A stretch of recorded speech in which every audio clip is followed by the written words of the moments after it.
Hey guys, welcome back a new video. Guys कैसे हो आप सब? आई होप कि आप सब ठीक होंगे। तो गाइस जो आज की हमारी वीडियो है उसमें हम बात करने वाले हैं बी फार्म फिफ्थ सेम में जो हमारे सब्जेक्ट है फार्माकोग्नोसिस सेकंड, उसके यहाँ पर हम यूनिट 1 से लगाकर यूनिट 2 में जितने भी लॉन्ग इंपॉर्टेंट क्वेश्चन बन सकते हैं जो कि 7 या 10 मार्क्स में बन सकते हैं उन क्वेश्चंस के बारे में बात करने वाले हैं। एंड गाइस इससे पहले की वीडियो में हमने बात किया था यूनिट 3 से लगाकर यूनिट 5 तक के जितने भी मोस्ट इंपॉर्टेंट क्वेश्चंस बन सकते थे उन क्वेश्चंस के बारे में बात किया था। तो अगर आपने वो वीडियो नहीं देखा तो उसका लिंक डिस्क्रिप्शन बॉक्स में पिन है, आप उसे जरूर देखेगा क्योंकि उसमें ऐसे ऐसे क्वेश्चंस कवर हैं जो कि बहुत ज़्यादा इंपॉर्टेंट हैं। एंड अगर आप उन क्वेश्चंस को एक बार अच्छे से पढ़ लेते हो तो आपको एग्जाम में वही क्वेश्चन देखने को मिलने वाले हैं। तो आप लोगों को वीडियो पहले जाके देख लेना है अगर नहीं देखा है तो। एंड यहाँ पर हम बात करने वाले हैं यूनिट 1 एंड यूनिट 2 के मोस्ट इंपॉर्टेंट क्वेश्चंस के बारे में। तो यहाँ पर हमारी यूनिट 1 जो है, जैसा कि आप सिलेबस में देख रहे होंगे तो मेटाबॉलिक पाथवे हैं। इसमें हमारी कुछ पाथवेज हैं जैसे कि सिक्मिक एसिड पाथवे होगी, एसीटेट पाथवे होगी एंड यहाँ पर बायोजेनेटिक स्टडीज वगैरह हैं। तो ये हमारी फर्स्ट यूनिट है। सेकंड यूनिट में कुछ ड्रग्स हैं, एल्कोलाइड है, फिनाइलप्रोपेनाइड है, फ्लेवेनॉइड्स है, कार्डियोग्लाइकोसाइड्स, मीन्स जितनी भी ड्रग्स हैं उनसे कौन कौन से क्वेश्चन बन सकते हैं उसी के बारे में आज के इस वीडियो में हम बात करने वाले हैं। तो गाइज बहुत ही ज़्यादा इंपॉर्टेंट वीडियो होने वाला है, आपको वीडियो को लास्ट तक वॉच करना है, वीडियो को स्किप नहीं करना है। एंड आपको नोट्स वगैरह कैसे मिलेंगे तो उसके लिए मैंने वीडियो में बताया, तो आपको वीडियो को लास्ट तक वॉच करना है। एंड आपको यहाँ पर इस वीडियो में मैं कुछ मोस्ट इंपॉर्टेंट टिप्स वगैरह बताऊंगा कि एग्जाम में आपको कैसे क्या क्वेश्चन को अटेम्प्ट करने हैं, तो आपको वीडियो को बहुत अच्छे से वॉच करना है। तो वीडियो को स्टार्ट करते हैं फ्रेंड्स। यहाँ पर हम जो हमारी यूनिट 1 है उससे कुछ इंपॉर्टेंट क्वेश्चन बन सकते हैं जो कि यहाँ पर 3 क्वेश्चन सिलेक्टेड क्वेश्चन है। इन्हें आप अगर अच्छे से पढ़ते हैं तो इनसे बाहर क्वेश्चन एग्जाम में नहीं आने वाले हैं। तो यहाँ पर हमारा क्वेश्चन नंबर 1 है जो उसमें पूछा है write a detail note on shikimic acid pathway and its significance, जो कि 7 या 10 मार्क्स में क्वेश्चन पूछा है। तो बहुत ही ज़्यादा इंपॉर्टेंट क्वेश्चन है, इसे आपको बहुत अच्छे से पढ़ के एग्जाम देने जाना है। एंड सेकंड क्वेश्चन है जो है write a note on acetate mevalonic acid pathway, जो कि 7 मार्क्स में क्वेश्चन पूछा है। तो ये भी बहुत ज़्यादा इंपॉर्टेंट है। एंड थर्ड क्वेश्चन जो है उसमें पूछा है describe radio tracer techniques in list few example of radio active isotopes that can be used in biogenetic studies with application, जो कि 7 मार्क्स में क्वेश्चन पूछा है। तो ये हमारे 3 क्वेश्चन यहाँ पर होने वाले हैं जो कि बहुत ज़्यादा इंपॉर्टेंट क्वेश्चन है। एंड इन क्वेश्चंस को अगर आप अच्छे से पढ़ते हैं तो आपको एग्जाम में आपको अच्छे मार्क्स देखने को मिलने वाले हैं। तो हम यहाँ पर यूनिट 1 के बारे में हो गई है। एंड यहाँ पर सेकंड यूनिट जो है इसमें कुछ क्वेश्चन इस प्रकार से जैसा कि आप देख सकते हैं। क्वेश्चन 1 जो इसमें पूछा है define alkaloid and give the biosource chemical composition therapeutic uses and opium. यहाँ पर बायोलॉजिकल सोर्स देना है राउलोल्फिया ओपीएम का एंड उसका chemical composition therapeutic uses and यहाँ पर एल्कोलाइड क्या होता है उसको डिफाइन करना है। तो इसी प्रकार से क्वेश्चन हमारी यूनिट 2 से जितने भी बन सकते हैं उन क्वेश्चंस को मैंने डिस्कस किया है। एंड उसका एक एक्सप्लेनेशन भी बहुत प्रॉपर में लिखा है। तो आप लोगों को वीडियो को लास्ट तक वॉच करना है एंड वीडियो को स्किप बिल्कुल भी नहीं करना है।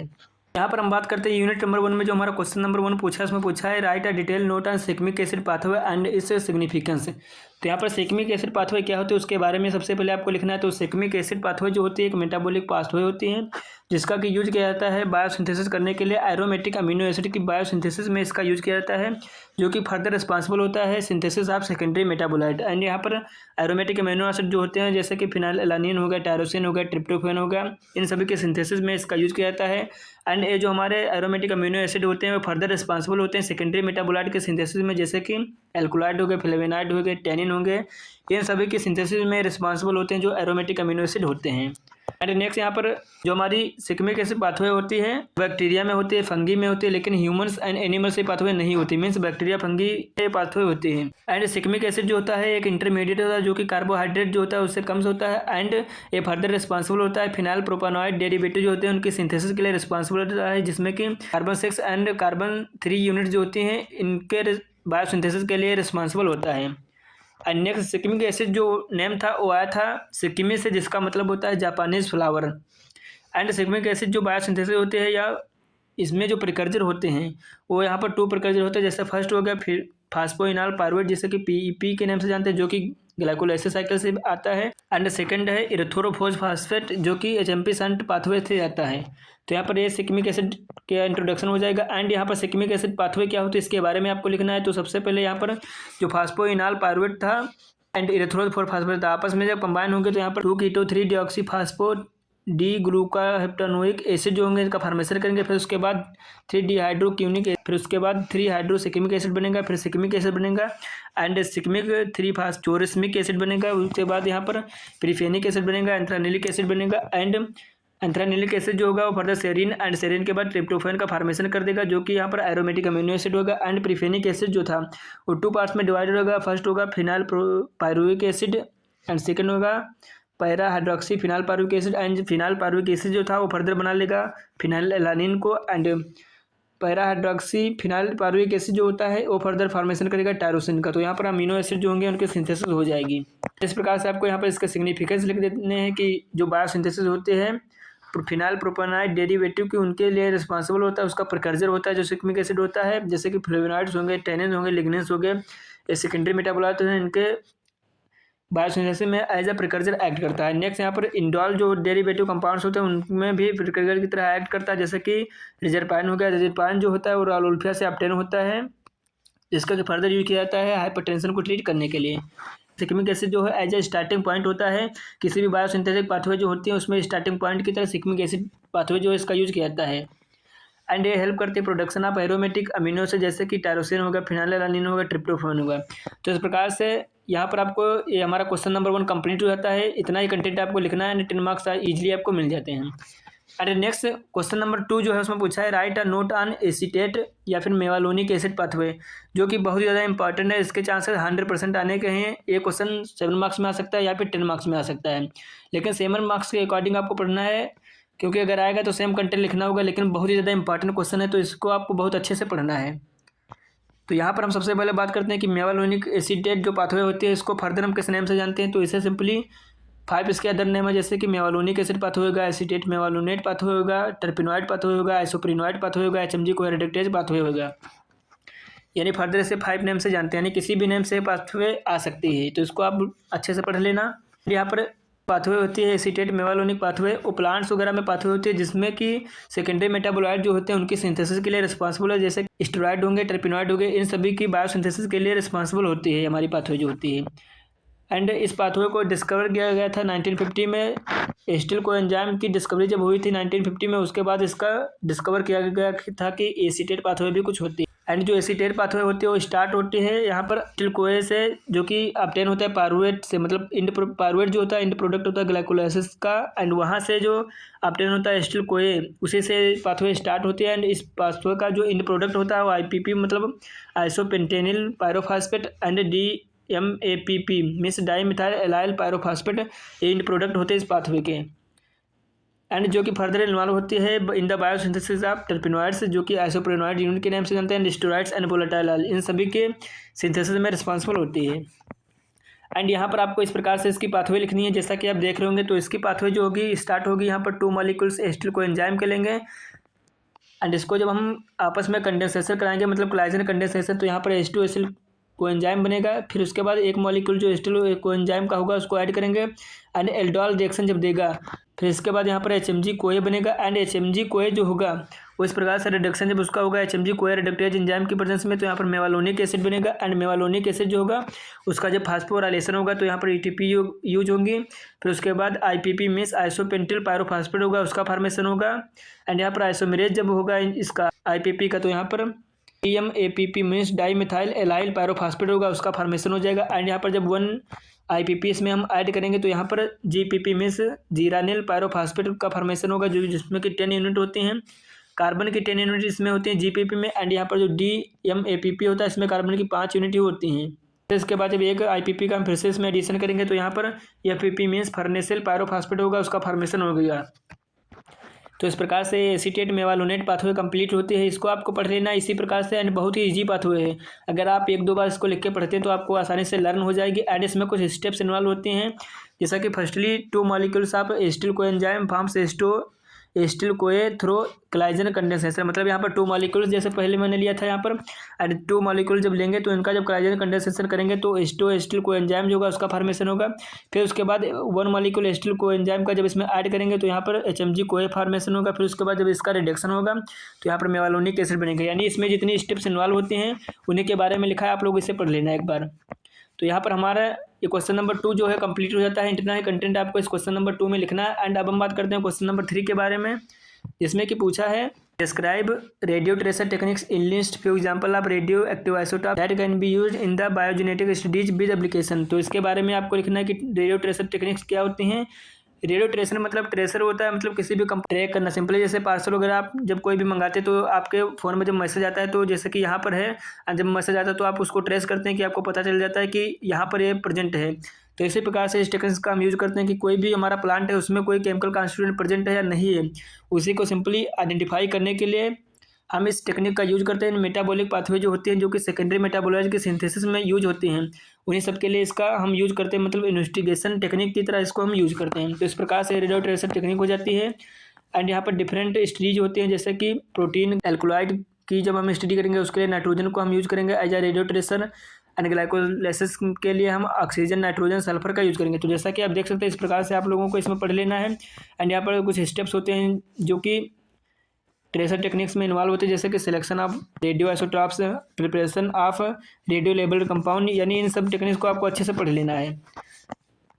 एंड यहाँ पर आपको इसके एप्लीकेशन लिख देने हैं कि जो बायोसिंथेसिस होती है उसके क्या साइड है उसको डिटरमाइन करने में हेल्प करती है। एंड डिफरेंट आइसोटॉप्स जो होते हैं जो कि यूज किए जाते हैं डिफरेंट स्टेप को मतलब फाइंड आउट करने के लिए कि बायोसिंथेटिक पाथवे में डिफरेंट स्टेप क्या है उनको आइडेंटिफाई करने के लिए इसका यूज़ करते हैं। एंड इसके थ्रू हम सेपरेशन करते हैं या फिर आइसोलेशन करते हैं लेबल्ड कंपाउंड का, एंड ट्रेसिंग करते हैं किसी भी बायोलॉजिकल स्टडीज वगैरह किसके ट्रेसिंग करते हैं। तो ये हमारे यूनिट 1 से कुछ क्वेश्चन 3 थे जो कि कंप्लीट हो जाते हैं। तो आई होप कि आपको समझ में आ गए होंगे। एंड इसके नोट्स वगैरह आपको हमारे टेलीग्राम ग्रुप में मिल जाएंगे या फिर आप व्हाट्सएप ग्रुप में ज्वाइन हो जाइए, वहाँ पर नोट्स वगैरह मिल जाएंगे, तो आपको वहाँ पर ज्वाइन हो जाना है, जिसका कि लिंक डिस्क्रिप्शन बॉक्स में पिन है। एंड अब हम बात क्वेश्चन जो बन सकते हैं जो कि 5 क्वेश्चन यहाँ पर यूनिट 2 से मैंने लिखे हैं। एंड ये क्वेश्चन बहुत ज़्यादा इंपॉर्टेंट है, इन क्वेश्चन को आपको अच्छे से पढ़ के जाना है, एग्जाम में आने के इनके चांस 100% है, तो आपको बहुत अच्छे से इन क्वेश्चन को तैयार करके जाना। क्वेश्चन नंबर 1 जो है उसमें पूछा है define an alkaloid, give the biological source, chemical composition and therapeutic uses of rauwolfia and opium. तो एल्कोलाइड क्या है तो उसके बारे में सिंपली लिख देना है। तो एल्कोलाइड जो होते हैं बेसिक नाइट्रोजन कंटेनिंग कंपाउंड होते हैं जो कि ऑब्टेन होते हैं plant, animal and micro organism जिनके अंदर फिजियोलॉजिकल एक्शन होता है, तो उन्हें सिंपली एल्कोलाइड बोलते हैं। एल्कोलाइड जो होते हैं सेकेंडरी मेटाबोलाइट होते हैं। एंड एल्कोलाइड का टर्म था उसको कॉइन किया था मिशनर ने 1819 में, इसको मतलब बताया था ये टर्म जो था। एंड एल्कोलाइड जो होते हैं नेचुरली एक्टिंग कंपाउंड्स होते हैं जो कि plant, bark and fruit and roots में प्रेजेंट होते हैं। तो इस प्रकार से आपको इसका डिफिनेशन लिख देनी है। एंड यहाँ पर राउलोल्फिया के बारे में लिखना है कि इसकी family biological source chemical constituent क्या होता है। तो राउलोल्फिया जो होता है इसका बायोलॉजिकल सोर्स जो होता है राउलोल्फिया सर्पेंटिना होता है, एंड इसकी फैमिली होती है एपोसाइनेसी। एंड इसमें केमिकल कॉन्स्टिट्यूएंट कुछ प्रेजेंट होते हैं जैसे कि आप देख रहे होंगे। इससे पहले कि मैंने वीडियो बनाया था जिसमें जो हमारी ड्रग होती है उनके केमिकल कॉन्स्टिट्यूएंट के बारे में बताया था, तो उन्हें आपको अच्छे से पढ़ लेना है। एंड यहाँ पर रिजर्पाइन, डिजर्पाइन, ये सब यहाँ पर केमिकल कॉन्स्टिट्यूएंट इसमें होते हैं, यानी पिछली वीडियो को आपको वॉच करना है, उसमें मैंने केमिकल कॉन्स्टिट्यूएंट के बारे में डिटेल में बताया था और उसकी ट्रिक वगैरह भी बताई थी, तो आपको वीडियो को वॉच कर लेना है उसको। एंड इसके यूजेस के बारे में लिख देना है कि सीडेटिव एंड हिप्नोटिक का इसका यूज़ करते हैं। एंड हाइपरटेंसिव एक्टिविटी भी इसमें होती है। एंड ब्लड प्रेशर जो होता है उसको रिड्यूस करती है। तो इस प्रकार से आपको इसमें राउलोल्फिया के बारे में लिख देना है। एंड सेकंड पूछा है ओपीएम के बारे में। तो ओपीएम जो है उसका आपको सिनोनियम सबसे पहले लिख देना है कि क्रूड ओपीएम, रॉ ओपीएम, गम ओपीएम, इन सभी के नेम से इसको जानते हैं। एंड इसका बायोलॉजिकल सोर्स जो होता है वो पापावर सोमनीफेरम होता है, इसकी फैमिली पापावेरेसी होती है। एंड यहाँ पर जियोग्राफिकल सोर्स वगैरह भी आपको कुछ लिख देने हैं कि कहाँ से ऑब्टेन होता है, जैसे कि तुर्क है, रसिया है, इंडिया है, पाकिस्तान में पाया जाता है। एंड केमिकल कॉन्स्टिट्यूएंट में आपको यहाँ पर मिकोनिक एसिड, कोडीन, नार्कोटीन, थेबिन, ये सब लिख देने हैं। एंड यहाँ पर स्ट्रक्चर वगैरह अगर पॉसिबल हो तो आप लोग बना देना, स्ट्रक्चर भी बना देंगे तो आपके मार्क्स अच्छे मिलेंगे वहाँ पे।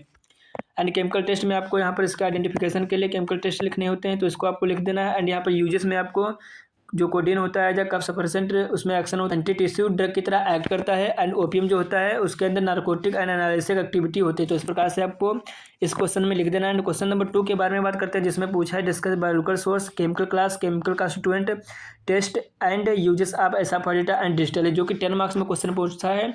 एंड ये क्वेश्चन बहुत ज़्यादा इंपॉर्टेंट है, आपको इस क्वेश्चन को बहुत अच्छे से पढ़ के जाना है।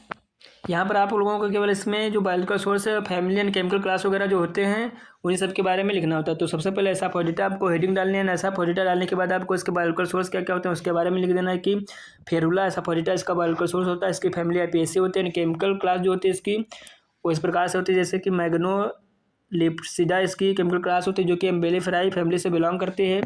एंड यहाँ पर केमिकल कॉन्स्टिट्यूएंट में आपको यहाँ पर क्या क्या इसमें कंटेंट होता है वो सब लिख देना है।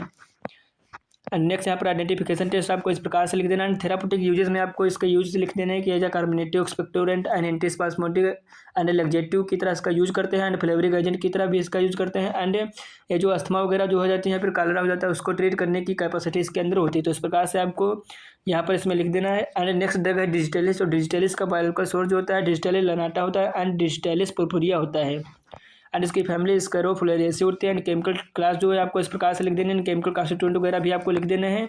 And identification test and therapeutic uses आपको इस प्रकार से लिख देने हैं। तो ये हमारा क्वेश्चन नंबर 2 कंप्लीट होता है। डीपली डिफाइन नहीं करूँगा, आप लोग इसको पढ़ लेना एक बार। अगर पढ़ते हैं तो अच्छे से आपको समझ में आ जाएगा, क्योंकि बहुत ईजी लैंग्वेज में कंटेंट लिखा है। तो आपको एक बार इसको अच्छे से पढ़ लेना है PDF से। एंड नेक्स्ट क्वेश्चन नंबर 3 उसमें पूछा है define glycoside, right the biological source, chemical composition and uses of senna and alloy. तो यहाँ पर ग्लाइकोसाइड क्या होता है उसके बारे में लिखना है। तो ग्लाइकोसाइड जो होते हैं वो ऑर्गेनिक कंपाउंड्स होते हैं जिसमें कि कार्बोहाइड्रेट मॉलिक्यूल जो होते हैं वो प्रेजेंट रहते हैं, जिसमें कि शुगर ग्रुप जो होता है बॉन्ड होता है कार्बन के साथ। एंड दूसरा जो नॉन शुगर ग्रुप होता है वो ग्लाइकोसाइडिक बॉन्ड के थ्रू कार्बन के साथ अटैच होता है, जिसमें कि शुगर पार्ट जो होता है उसे सिंपली ग्लाइकॉन बोलते हैं, नॉन शुगर पार्ट को एग्लाइकॉन बोलते हैं या फिर जेनिन बोलते हैं, जो कि एक पार्ट होता है ग्लाइकोसाइड का। तो इस प्रकार से आपको इसकी डिफिनेशन लिख देनी है, जिसमें ड्रग्स होंगी, सेन्ना होगी, एलो होगी, बिटर आलमंड होगी। तो यहाँ पर सेन्ना के बारे में पूछा है, तो सेन्ना के बारे में लिख देना है कि सेन्ना क्या होता है, उसके बारे में थोड़ा डिफिनेशन लिख देनी है। एंड बायोलॉजिकल सोर्स आपको बहुत अच्छे से ध्यान रखना है कि इसका जो बायोलॉजिकल सोर्स होता है कैसिया अंगिस्टिफोलिया होता है एंड कैसिया एक्यूटिफोलिया होता है। इससे पहले की वीडियो में मैंने बताया था। तो जितनी भी ड्रग्स होती हैं उसके बायोलॉजिकल सोर्स जो होते हैं उस एंड फैमिली होती हैं उसको मैंने कवर किया था, तो उसका वीडियो लिंक डिस्क्रिप्शन बॉक्स में पिन है, आप वहाँ से उसको वॉच कर लेना। फैमिली जो होती है वो लोगिमिनेसिस की फैमिली होते हैं। जियोग्राफिकल सोर्स जो होता है मतलब कहाँ फाउंड होता है, तो वो भी लिख देना है।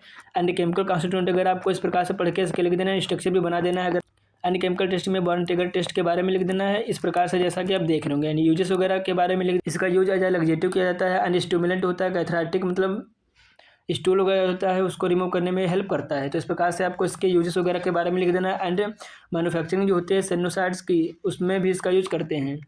एंड नेक्स्ट यहाँ पर है हमारी ड्रग जिसमें पूछा है एलोए के बारे में। तो एलोए का सिनोनिम्स लिख देना है कि एलोए का सिनोनिम्स क्या होता है एंड इसके बारे में थोड़ा लिख देना है। एंड इसका बायोलॉजिकल सोर्स इस प्रकार से लिख देना है कि एलोए बार्बाडेंसिस होता है इसका बायोलॉजिकल सोर्स एंड इसकी फैमिली होती है लिलियसिस की फैमिली होते हैं। जियोग्राफिकल सोर्स के बारे में थोड़ा लिख देना है। एंड केमिकल कॉन्स्टिट्यूएंट के बारे में आपको लिख देना है कि कौन कौन से केमिकल प्रेजेंट होते हैं इसमें, जैसे कि बार्बालोइन होगा, आइसोबार्बालोइन होगा, बीटा बार्बालोइन होगा। इस प्रकार से इसमें केमिकल कॉन्स्टिट्यूएंट प्रेजेंट रहते हैं। डिटेल में भी आपको अगर लिखना है तो लिख सकते हैं। एंड यहाँ पर केमिकल टेस्ट के बारे में लिख देना है कि बोरेक्स टेस्ट होता है, ब्रोमाइन टेस्ट होता है, नाइट्रिक टेस्ट होता है। एंड हर एक टेस्ट को अगर डिफाइन करना है तो डिफाइन भी कर सकते हैं। आपको यहाँ पर यूजेस इसका लिख देना है कि इसका यूज एज अ सेपेस्ट स्टिमुलेटिंग परगेटिव की तरह इसका यूज किया जाता है। एंड स्टोमुलेंट होता है, स्टोमैचिक होता है एंड टॉनिक एंड इमोलेंट एक्शन इसमें होता है। एंड इसमें कुछ एंटीबैक्टीरियल एक्टिविटी भी होते हैं। एंड एलोए जो होता है उसको एज अ स्किन में जब डिजीज हो जाते हैं जैसे कि पिंपल्स एक्ने हो जाते हैं या फिर सन बर्न हो जाता है तो उसको ट्रीट करने में भी इसका यूज किया जाता है। एंड मार्केटेड प्रोडक्ट यहाँ पर कुछ आते हैं जैसे कि वैद्यनाथ के यहाँ पर कुमारी असवा होगी एंड हिमालयन की यहाँ पर ईवी केयर होगी। तो इस प्रकार से आपको इसके मार्केटेड प्रोडक्ट भी लिख देने हैं। एंड नेक्स्ट क्वेश्चन नंबर 4 है, इसमें पूछा है define tannin, write the biological source, family, chemical constituent and therapeutic uses of pterocarpus and lignins. तो सबसे पहले आपको टेनिन के बारे में लिख देना है कि टेनिन होते क्या। तो टेनिन जो सिंपली होते हैं वो नॉन नाइट्रोजनस कंपाउंड्स होते हैं जिन्हें कि सिंपली पॉलीफिनॉल्स के नेम से जानते हैं। एंड ये plants and bark of tree and wood and leaves वगैरह में पाए जाते हैं। एंड आपको इसके यूजेस लिख देना है कि इसका यूज एंटीडोट किया जाता है, antiseptic, astringent and anti carcinogen इसके अंदर एक्टिविटी होती है। एंड ड्रग जैसे कि कटेचो होगा, टेरोकार्पस होगा, तो इस प्रकार से लिख देना। एंड प्रॉपर्टीज़ भी अगर आपको टाइम मिले वहाँ पे एग्जाम में तो प्रॉपर्टीज़ भी आप इसकी लिख सकते हैं। टेरोकार्पस पे आपको फोकस करना है तो यहाँ पर सबसे पहले इसका सिनोनिम्स लिख देना है कि मालाबार किनो एंड बीजासाल होता है इसका जो वो सिनोनिम्स होता है। एंड बायोलॉजिकल सोर्स में आपको इसका बायोलॉजिकल सोर्स लिख देना है कि टेरोकार्पल मार्सुपियम इसका बायोलॉजिकल सोर्स होता है। एंड इसकी फैमिली जो होती है लेगुमिनोसिस की फैमिली होते हैं। जियोग्राफिकल सोर्स वगैरह आपको लिख देना है कि कहाँ पर फाउंड होता है, मतलब जैसे कि मध्य प्रदेश होगा, गुजरात होगा, उत्तर प्रदेश होगा, यही सब पाया जाता है। एंड नेक्स्ट आपको यहाँ पर इसकी मार्फोलॉजी वगैरह लिख देनी कि कलर कैसा होता है, इसमें आर्डर क्या होता है, टेस्ट क्या होता है, शेप क्या होता है।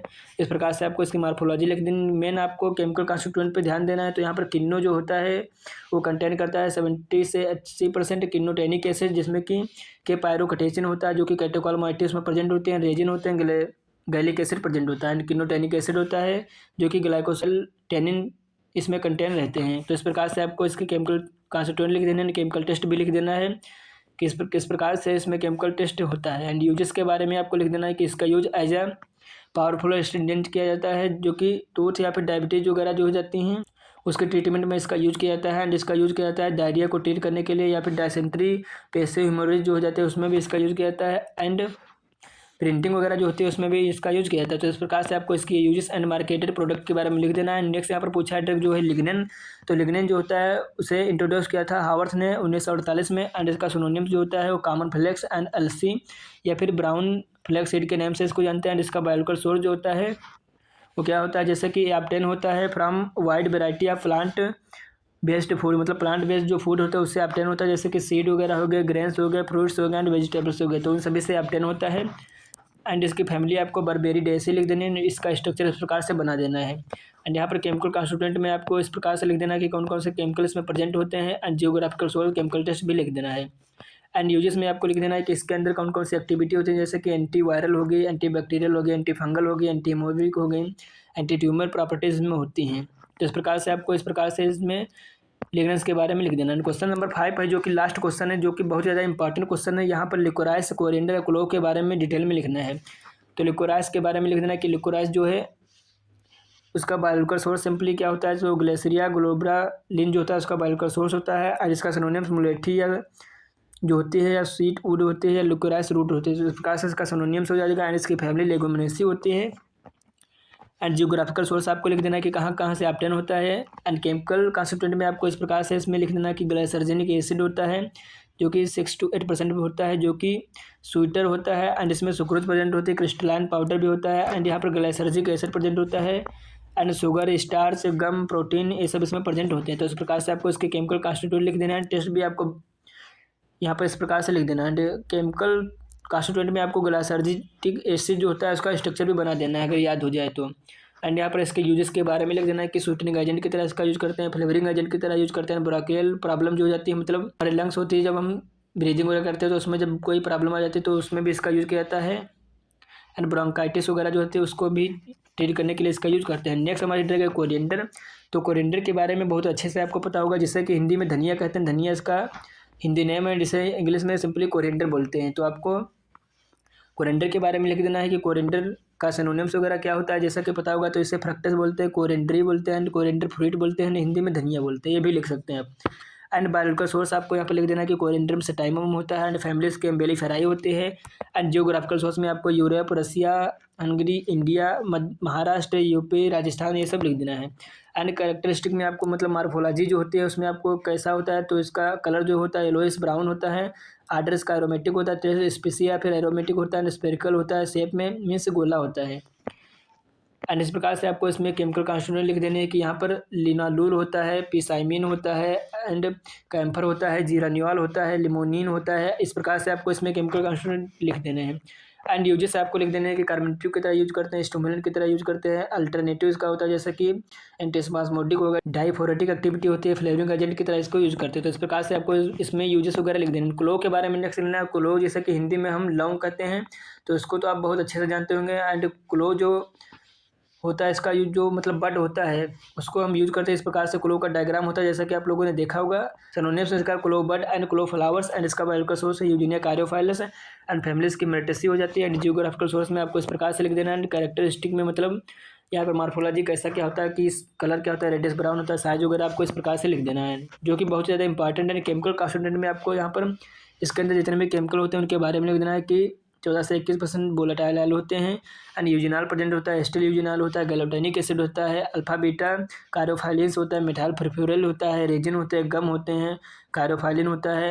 तो इस प्रकार से आपको उसके केमिकल कॉन्स्टिट्यूएंट लिख देना है, स्ट्रक्चर वगैरह भी बना देना है अगर हो जाए तो। एंड यहाँ पर इसके यूज के बारे में लिख देना है आपको। तो क्लोज होता है इसका यूज है एंटीसेप्टिक एंड स्टिमुलेंट के रूप में करते हैं। एंड जो टूथ वगैरह जो होता है उसमें जो पेन वगैरह का होता है तो उसको ट्रीट करने में भी इसका यूज़ करते हैं, मतलब टूथएक जो होता है उसको भी ट्रीट करते हैं। तो इस प्रकार से आपको इस क्वेश्चन में इतना कंटेंट लिखना था। आई होप कि आपको ये सब क्वेश्चन समझ में आ गए होंगे। एंड इससे पहले की वीडियो मैंने बनाया था तो उसको अगर आपने नहीं देखा है तो उसको जरूर देखिएगा।